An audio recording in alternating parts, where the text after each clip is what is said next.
성경에는 여러 가지 유명한 또 알려진 사건들이 제법 됩니다. 그 중에는 교회에 다니는 사람뿐 아니라 다니지 않는 분들도 익히 알 수 있는 그러한 이야기들도 있습니다. 대표적인 것이 아마도 모세, 홍해의 기적인 듯 싶습니다. 진도군의 모습인데요. 진도에 이 바닷물이 5, 6월 달 되면 갈라집니다. 저도 가보진 못했는데요. 조수 간만의 차이로 한 40여 킬로가 되는 바닷물이 1시간 남짓 동안 갈라짐으로 저렇게 사람들이 그 바다 사이를 건너가는 신기하기도 하고 또 장엄한 모습을 연출하게 됩니다. 그래서 뉴스나 많은 사람들은 이를 일컬어서 현대판 홍해의 기적, 모세의 기적이라고 말을 합니다. 이와 견줄 수 있는 것이 있다면 다윗과 골리앗의 싸움이라는 생각을 하게 됩니다. 다윗은 성경에서 목동이었습니다. 앞에 서 있는 골리앗은 키가 3m가 넘는 거인 중에 초대형 거인이었어요. 힘도 셌습니다. 그래서 일반 이 세상 속에서 아주 힘이 약한 개인이 아주 힘이 센 상대를 만나거나 아니면 전력이 약한 팀이 전력이 아주 강대한 팀을 만났을 때, 경기를 했을 때 만약에 이겼다 하면은 다윗이 골리앗과 싸워 이겼다라는 그러한 뉴스의 기사가 나오거나 그렇게 표현을 하기도 합니다. 그만큼 다윗이 골리앗과 싸운 전쟁의 이야기는 고대 근동사, 고대 전쟁사에 전례가 없을 만큼 유명한 이야기이기도 합니다. 다윗은 여호와께 기름 부음을 받았습니다.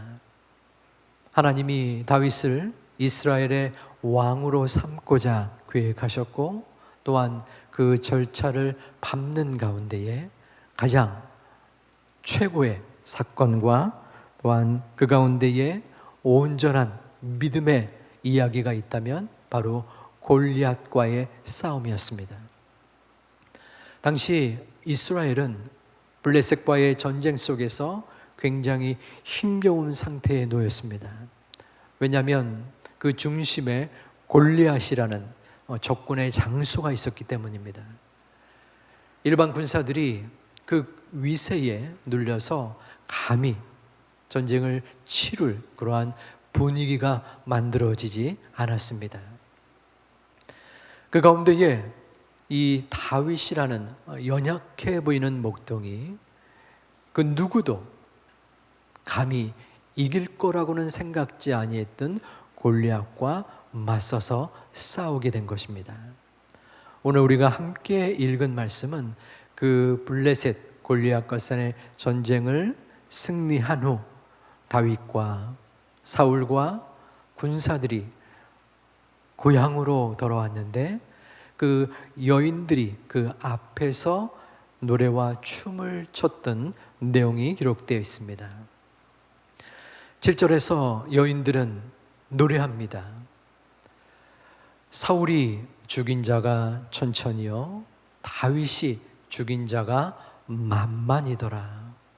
이 말의 뜻은 사울은 수천 명을 죽였지만 다윗은 수만 명을 죽였습니다 라는 뜻입니다. 이 노래를 들은 사울의 마음이 편치 않았습니다.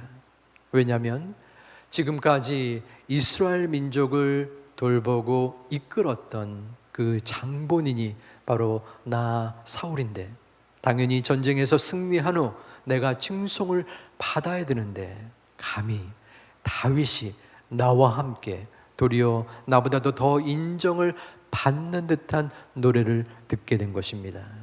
그 마음에 불편하였습니다.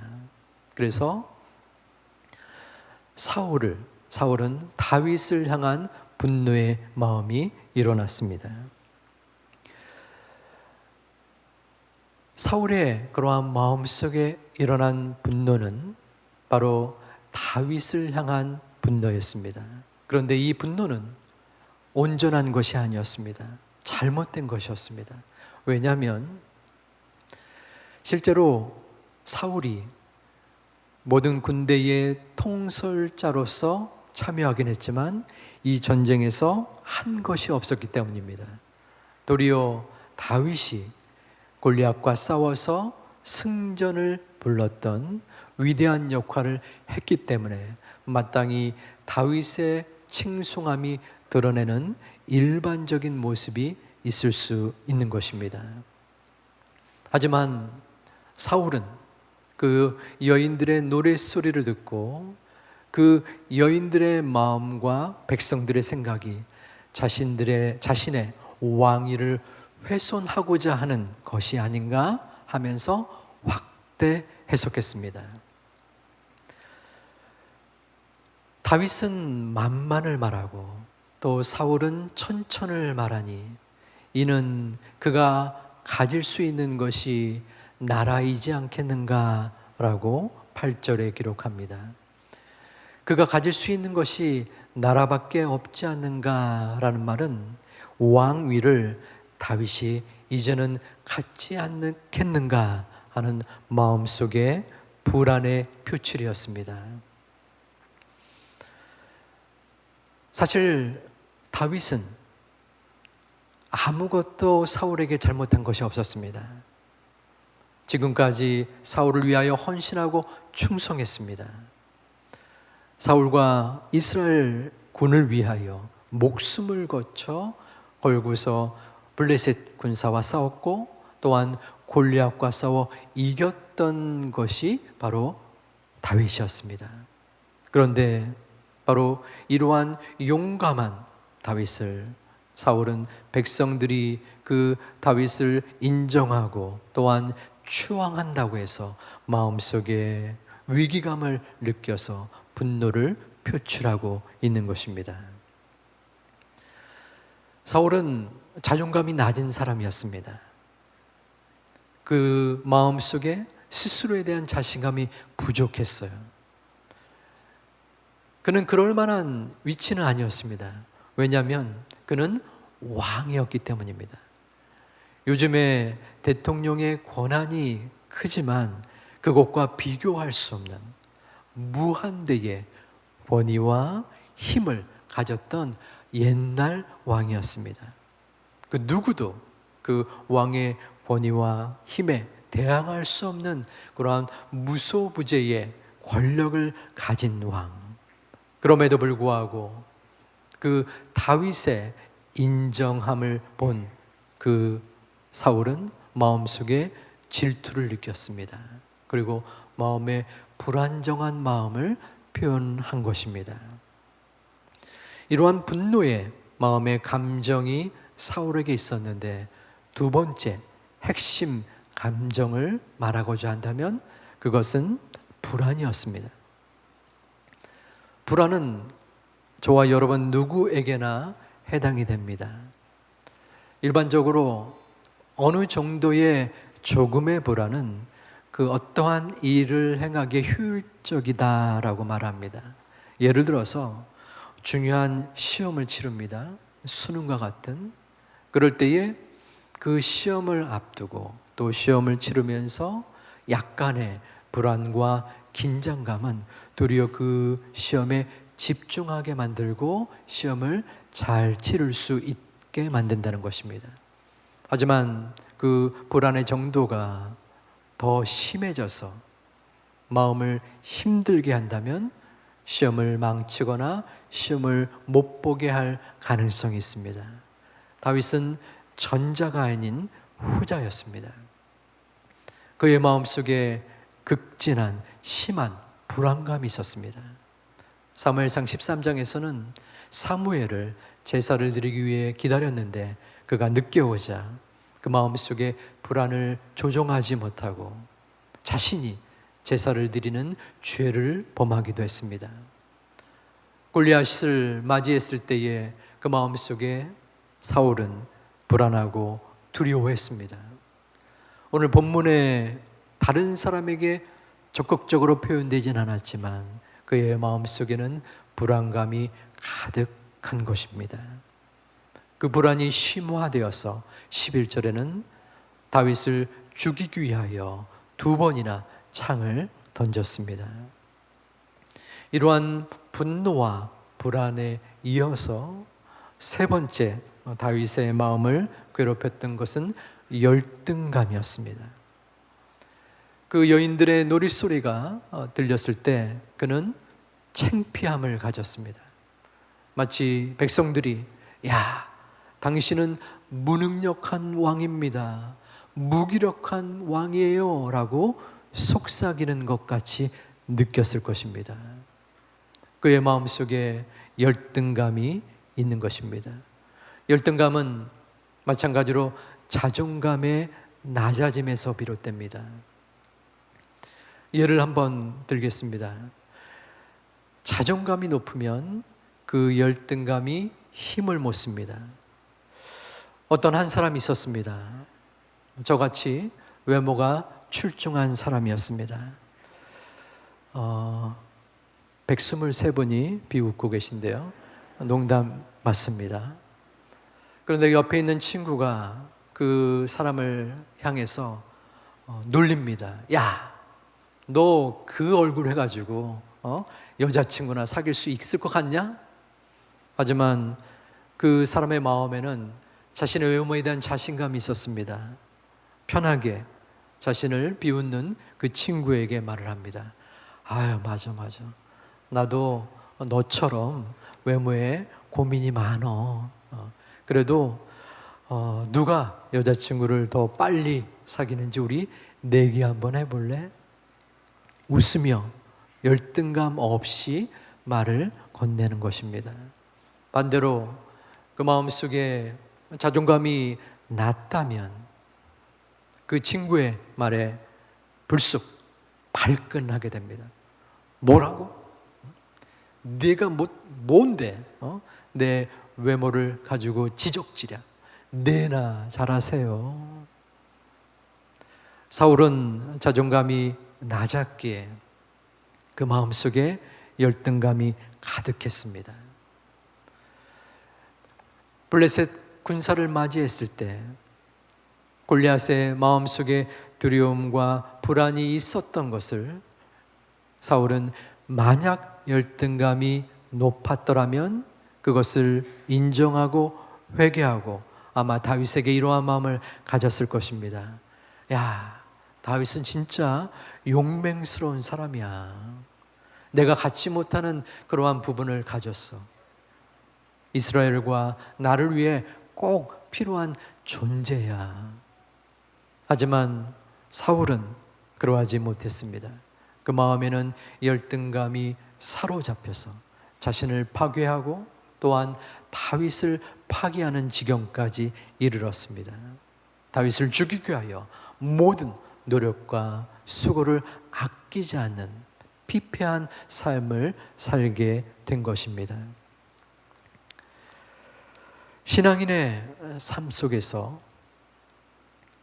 어떠한 모습을 집중하는 것은 너무나 중요합니다.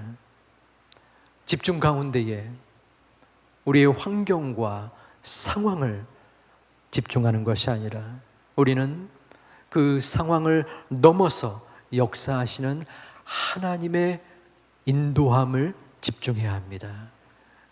우리가 집중해야 하는 그 대상은 겉으로 보기에 세 보이는 우리 자신과 환경이 아니라 바로 아버지 하나님이어야 합니다. 사울은 이러한 하나님을 향한 집중, 하나님을 바라보는 그러한 마음속의 다짐이 부족했습니다. 그 마음속에 주님을 주목하지 못했습니다. 그래서 그 심령에는 마음에 분노와 불안과 열등감이 가득했던 것입니다. 사울은 그 시선을, 그 잘못된 주목을 그 여인들의 노랫소리에서 들었습니다. 그의 귀에는 사울은 천천히요, 다윗은 만만이라는 그 노래가 계속 귀에 맴돌았습니다. 그래서 그 잘못된 집중과 또한 잘못된 마음속의 생각은 또 다른 마음속의 집중을 가져다 줍니다. 9절 말씀에 사울은 그날 후로 사울이 다윗을 주목하였더라라고 말합니다.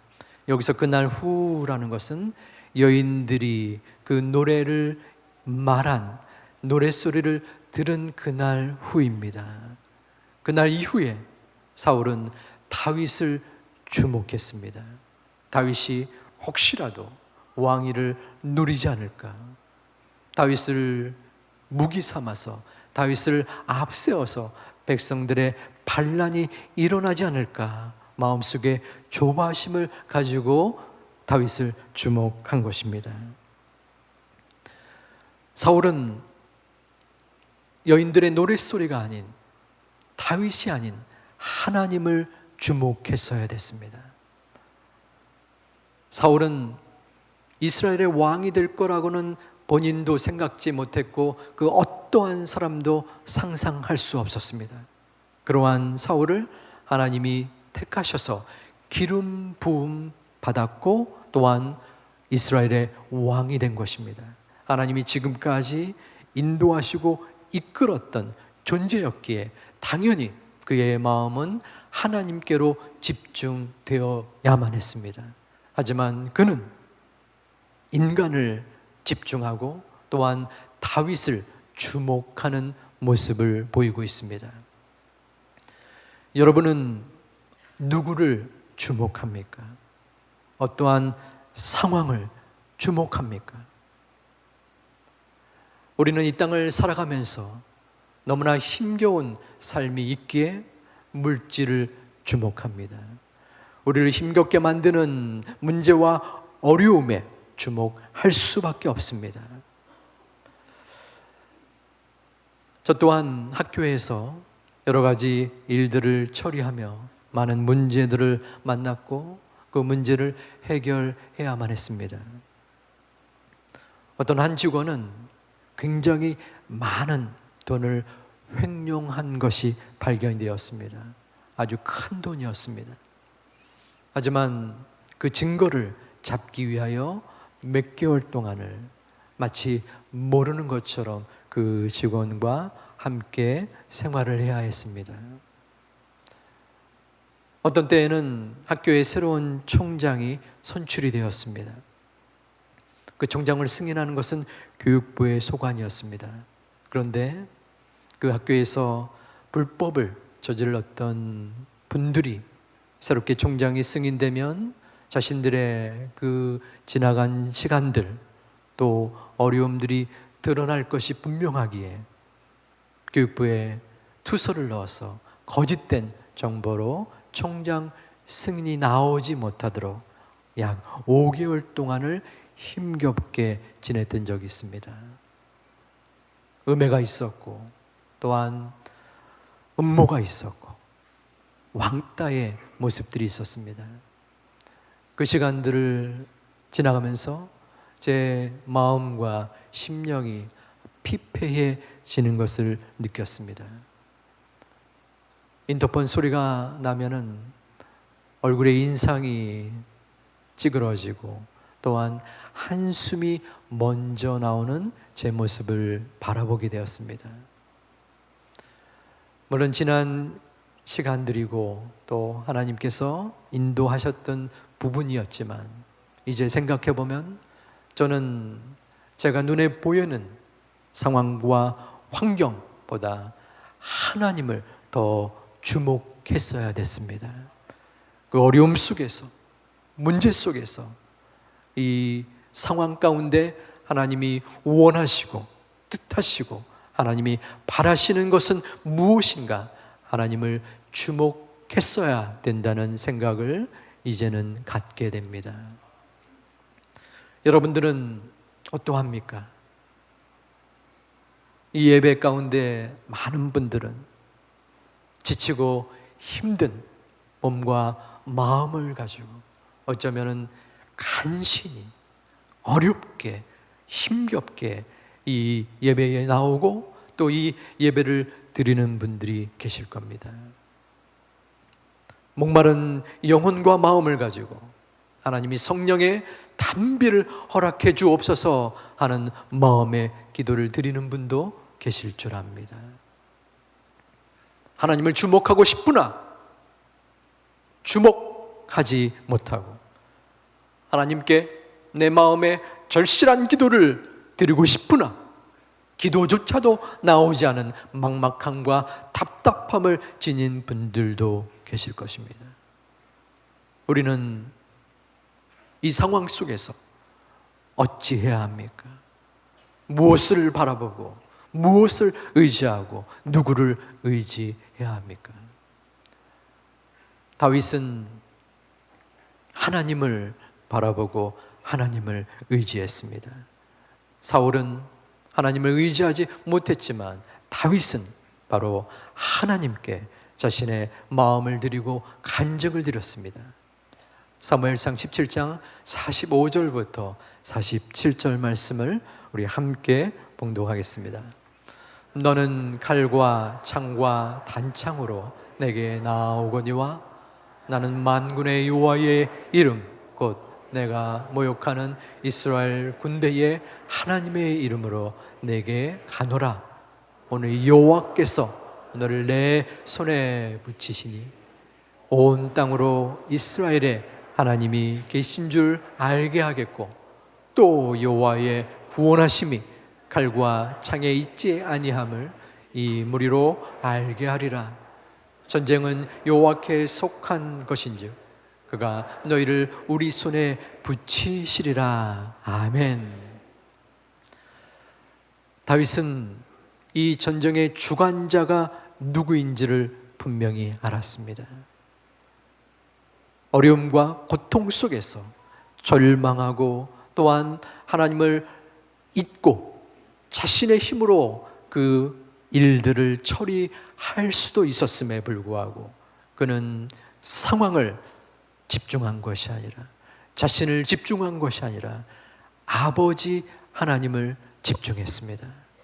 그 마음속에 만약 다윗이 골리앗의 그 엄청난 거인의 외형과 힘을 집중했더라면 혹은 그 칼과 단창을 가진 상대를 집중했더라면 그의 마음은 감히 골리앗과 싸워 투쟁하지 못했을 것입니다.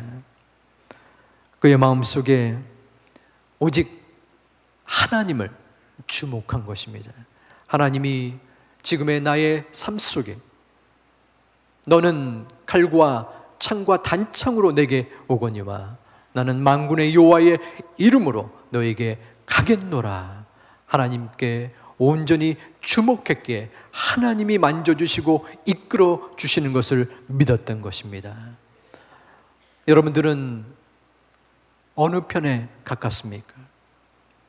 어려움과 고난 속에서 하나님을 주목했던 다윗, 하나님보다는 자신을 의지하고 자신이 어떻게 될지를 주목하고 오직 왕위를 유지하는 것에 모든 신경과 정신을 다 바친 사울, 어느 편에 여러분들은 서 있습니까? 사랑하는 우리 제2 가족들은 상황을 바라보고 상황을 주목하는 자들이 아니라 하나님을 주목하는 하나님의 자녀들이 되시기를 주님의 이름으로 축원드립니다. 문제에 주목하면 그 문제가 또 다른 문제를 낳지만 나에게서 눈을 돌려 하나님의 도우심을 바라는 하나님을 인도함을 구하는 하나님의 주목하면 분명 하나님의 역사를 우리의 눈으로 보게 될 것입니다. 아무리 이 땅을 살면서 내 시각으로 바라볼 때 모든 것이 끝났다고 여기지는 그 순간 하나님께 그 모든 것을 주목하여 맡긴다면 그 하나님이 우리의 마음속에 비록 우리의 뼈가 메마르고 우리의 뼈가 죽어 있을지라도 하나님께서는 성령의 역사를 통하여 우리를 변화시켜 주실 것입니다. 성령 하나님이 우리를 만져주시사 우리의 메마르고 우리의 고통스럽고 우리의 어려운 몸과 심령과 영혼을 회복시켜 주시고 또한 일으켜 세워 줄 것입니다. 전능하신 하나님이 우리와 함께하기 때문입니다. 이 하나님께 대한 주목이 있어지는 바로 하나님의 권속들이 되시기를 주님의 이름으로 축원드립니다. 하나님께 주목하면 하나님이 우리를 주목해 주십니다. 다윗은 하나님을 바라보았고 하나님 앞에 온전하게 나아갔습니다. 그러자 하나님은 그 다윗을 주목하였습니다. 하지만 사울은 하나님을 주목하지 아니하였고 그러한 사울을 하나님은 떠났습니다. 본문 18장 12절에서는 바로 하나님께서 사울을 떠나 다윗을 주목한 모습이 나옵니다. 우리 함께 봉독하겠습니다. 여호와께서 사울을 떠나 다윗과 함께 계심으로 아멘. 하나님이 주목하는 사람은 누구입니까? 하나님이 주목함을 느끼는 사람은 어떠한 사람입니까? 이 땅을 살면서 대통령이 만약 나의 관심을 갖고 나를 바라봐주고 나에게 주목한다면 그 사람은 어깨에 당연히 힘이 들어갈 것입니다. 하물며 만유의 주요 온 우주의 통치자인 하나님께서 우리를 주목하신다면 우리의 심령에 고통과 문제와 어려움이 남아있을 수 있습니까? 하나님은 여전히 우리를 주목하고 계신데 우리는 계속적으로 고민하고 걱정하고 갈 바를 알지 못하며 헤매인다면 그것은 이율배반적인 모습인 것입니다. 하나님을 인정치 않는 것입니다. 하나님의 능력을 바라보지 못하고 믿지 못하는 것입니다. 우리가 하나님을 주목할 때 하나님은 우리를 주목하시고 우리와 함께 계시고 우리를 역사하시고 우리의 모든 힘과 능력이 되어 주십니다. 그 하나님이 우리의 주권자이시며 주인이기 때문입니다.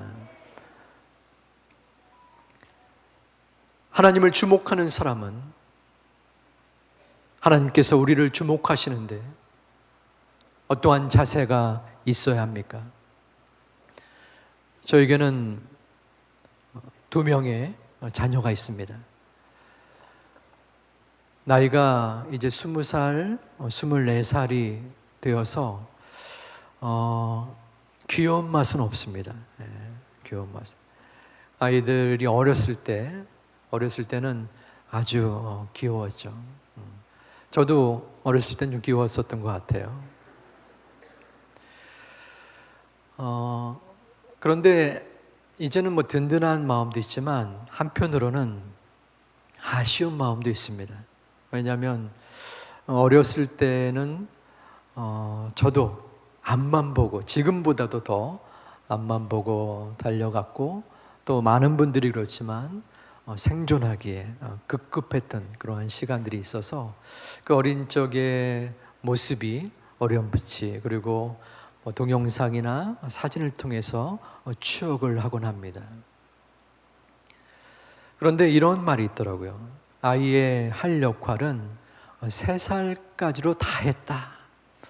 이 말은 뭐냐면 아이들이 청소년기에 또 부모와의 갈등도 있고 또 속을 썩이기도 하고 또 작년 성인이 되어서도 한편으로는 숙제일 수 있지 않습니까? 하지만 그 어린 시절 2살, 3살 그 존재만으로서도 마음속에 부모에게 행복을 주었던 그 모습이 그 아이의, 그 사람의 역할이다라는 뜻으로 들렸습니다. 여러분의 자녀, 손주들의 어린 시절 또 지금의 모습을 한번 떠올리시기 바랍니다. 아이가 원하는 것이 무엇입니까? 아이에게 10만 원, 100만 원이 중요할까요? 그 아이에게 명예와 돈과 이 땅에 수없이 많은 준비하는 그 어떠한 것이 중요할까요? 그 아이에게 중요한 것은 바로 엄마, 아빠이죠. 부모가, 내 부모가 옆에 있기만 한다면 그 마음에 안정감이 있고 그 얼굴에 웃음이 있고 그 모습에 평안이 있는 것이 아이의 마음인 것입니다. 우리의 신앙은 성장하고 성숙해야 하지만 우리의 믿음은 순수함을 가져야 합니다. 주님께서는 어린아이와 같은 믿음을 지녀라 라고 말씀하셨습니다.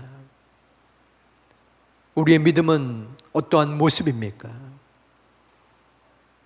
여러분들은 하나님을 주목할 때에 하나님이 여러분을 주목하고 있는 마음속에 확신을 지니고 있습니까? 하나님이 내 곁에서, 내 등 뒤에서, 내 마음속에서 나와 함께 하시고 나를 주목하고 계시다는 것입니다. 그런데 왜 여전히 우리는 마음속에 분노와 불안과 두려움이 가득 차 있습니까? 그것은 하나님의 존재를 무시하는 겁니까? 아니면 하나님을 믿지 아니하는 것입니까?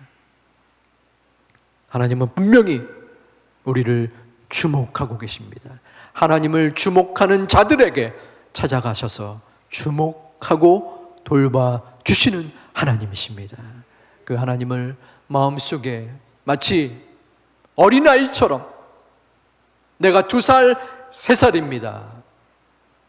이 땅에 나를 괴롭히는 무리들이 있고 나를 힘들게 하는 문제와 고통과 어려움이 여전히 있지만 하나님이 나를 주목하고 계시기에 나를 바라보시고 나를 돌보시고 나를 위하여 그 애절한 마음으로 함께 기도하며 눈물 흘리고 계시기에 내가 감사하고 감격하고 기뻐하고 찬양합니다. 평안을 누립니다. 아버지 하나님, 저와 함께 하시니, 저를 주목하시니 감사합니다. 이 기도가 끊이지 아니하는 제 가족들이 되시기를 주님의 이름으로 축원드립니다. 분명한 것은 우리가 하나님을 주목하는 것입니다. 하나님의 존재를, 하나님의 함께 하심을, 하나님께 모든 것을 맡기는 주목을 가해야 합니다. 그때에 하나님이 우리를 평안함 속에서 얘야, 아무개야, 내가 너무 힘든 걸 아는데 그 문제 속에서 나를 부인하고 떠나도 이해가 될 만큼 힘듦에도 눈물을 머금고 버티고 견디며 당장 이해가 안 되더라도 하나님의 뜻을 구하며 노력하고 있구나. 참 대견하다. 참 대단하다. 내가 너를 주목하리라. 너를 주목하고 너를 바라보고 너를 위하여 기도하며 돌보겠다. 안심하고 평안 속에 거하거라. 주님은 우리에게 말씀하고 계십니다. 하나님을 주목하는 성도, 그 성도를 하나님께서 주목할 때 여러분의 심령 속에 하나님이 주시는 은혜와 감사와 축복이 가득 거하시는 이 시간이 되시기를 주님의 이름으로 축원을 드립니다.